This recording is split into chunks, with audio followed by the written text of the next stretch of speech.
তো আজ হচ্ছে মঙ্গলবার, আর এখন বাজে বেলা ৩টার সময় হচ্ছে যে ছেলেকে ঘুম পাড়ালাম। বাবা, এতক্ষণ সময় লেগে যাবে ঘুম পাড়াতে পাড়াতে, আর তারপরেই কিন্তু আমি চান করব।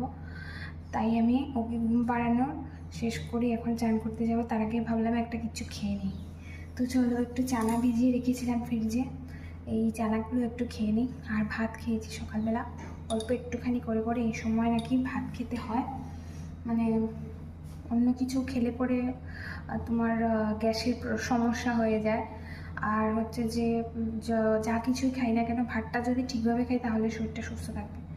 তো এই জন্য আমি ভাতও খাচ্ছি সঙ্গে, কিন্তু মানে আজে বাজে জিনিস খুব একটা বেশি খাই না, ম্যাগিটাই একটু খাই। তো এখন তো আর ম্যাগি বানাতে পারবো না, ছেলে উঠে যাবে কখন। তো একটু চানা খেয়ে নিই।